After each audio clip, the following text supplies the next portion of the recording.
Hello everyone! Welcome to my channel guys! Ang ituturo ko sa inyo ngayon kung papaano gumawa ng peanut butter cheesecake na hindi iluluto sa oven. Papalamagin nyo lang ng 2 to 3 hours. Okay? Meron tayong peanut butter, meron tayong cheese, cream cheese, and heavy cream, sugar, and vanilla. Ngayon, ang gagamitin kong cracker sa ilalim ng moldy baking pan is yung Oreo. Kasi maganda siya. Tapos, dudurugin nyo na guys, ha? Dudurugin nyo mabuti.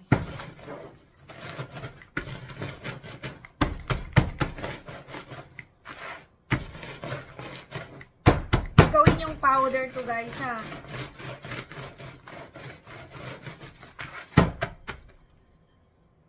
Ganito guys, oh. Pino na siya. Pero kailangan pang pino powder talaga. Okay? Guys, ito na siya. Ngayon, lagyan nyo siya ng butter guys, ha. Mix nyo yung butter na magdikit-dikit.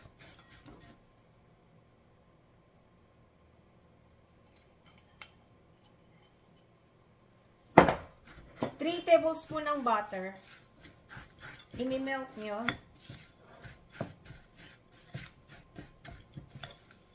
Yan.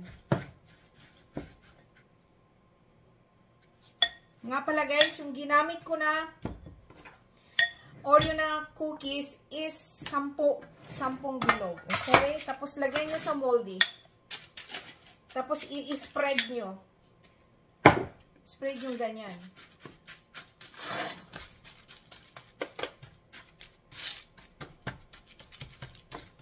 Spread yung mabuti guys, ha. Medyo marami pa nga ito eh. Bawasan natin. Ganito guys, oh. I-spread nyo na mabuti sa gitna ng moldy. Yan. Ito na guys. Ngayon, ilagay nyo sa rep mga 5 minutes. Para hindi siya magkahiwalay-hiwalay, para mabuo. Okay? So, ito na tayo ngayon. Cream cheese, guys. Kailangan, medyo malambot talaga ang cream cheese. Kailangan ilabas nyo na sa rep habang, dun sa mainit na lugar. Okay? And then, 225 grams ng cream cheese. And, ano pa ba? 4 tablespoon ng peanut butter. 4 tablespoon. Okay? Balikan ko kayo. Ito na siya, guys. 4 tablespoon ng peanut butter and sugar. Half cup ng sugar. Ihalo-halo na natin, guys. Lahat-lahat. And, mamaya mo na, one at the time, 125 ml ng heavy cream. Whipped cream or heavy cream, whatever ang gusto nyo. Basta cream. At, imi-mix nyo na guys. Mix.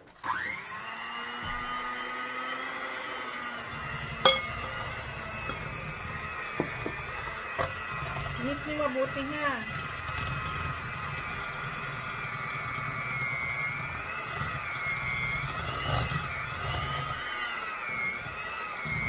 One at the time, unti-unti yung ilalagay ang cream, heavy cream. And lagyan nyo ng vanilla guys. Mga ano lang siya,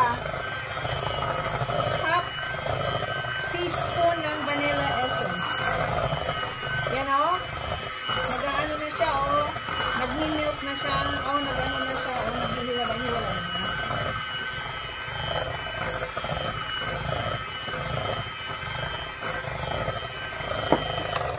Para walang iwas umay, lagyan ng kaunting asin. Yan. Bango.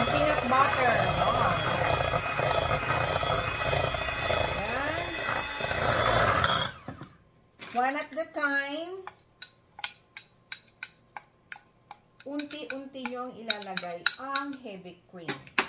Yan siya. Okay? Sayang naman.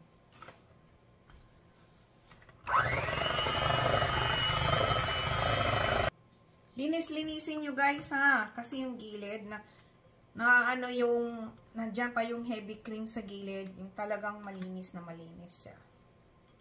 Para madali siyang buuhin.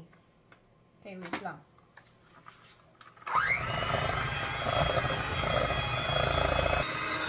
Ganyan guys ha.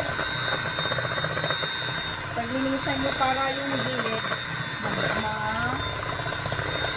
mabuo, kumbaga masali yung gilid-gilid nyo. Hindi na mix. Kailangan ma-mix mo na mabuo.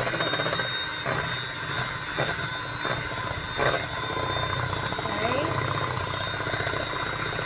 Parang okay na siya guys. Wait lang ha. Ito na siya guys. Tikman nyo ha. Ang sarap. So, ito na yung pinalamig natin na cracker. Dito natin ilalagay yan. Okay? Ito nyo guys, oh. Lagay natin dito, ha.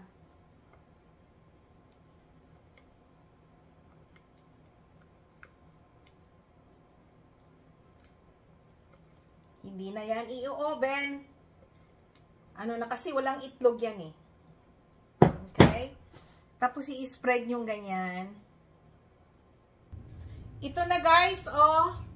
Ngayon, ang advice ko sa inyo, ilagay niyo muna sa freezer 1 hour. Pagdating ng after 1 hour ng freezer, ilagay niyo sa baba ng refrigerator ng 2 hours palamigin niyo uli. Okay? So, babalikan ko kayo. Lalagay na natin sa freezer ng 1 hour. After 1 hour, ililipat ko sa baba ng freezer ng 2 hours. So, palalamigin natin siya ng 3 hours. Tapos na. Ito ay lutong bahay ng panghimagas, pang merienda natin. Pero tignan nyo guys, ang sarap. Sarap ng cheese. Hello guys, ito na yung ating, look at this. Peanut butter cheesecake. Yan. Manipis lang naman siya. Okay? Tikman na natin. Gagawin natin. Lagay natin dito sa plato. Okay?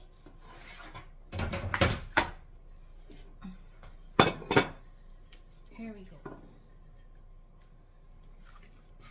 Yum.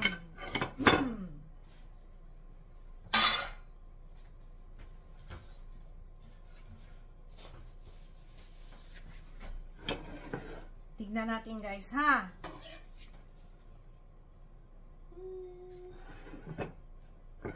Here we go.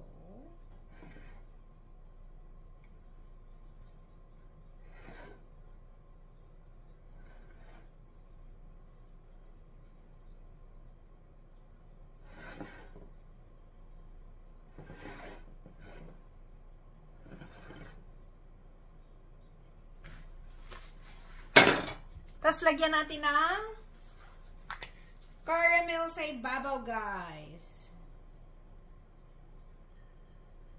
Yan.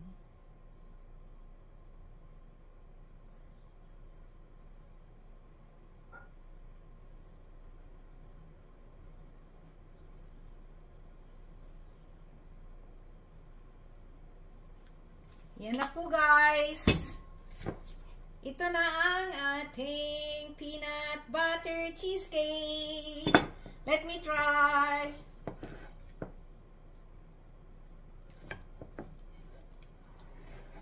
Okay? Napaka-milk niya, guys. Okay?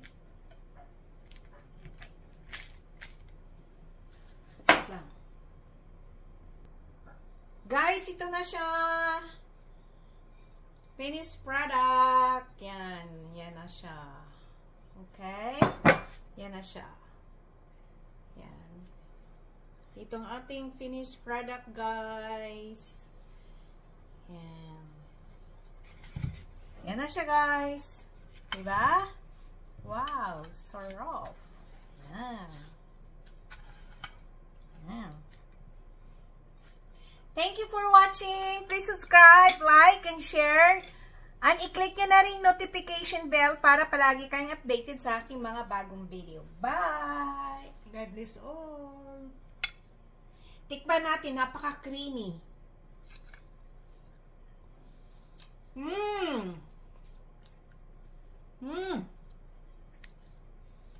Creamy na creamy yung cheesecake niya. Yung cheese talagang grabe.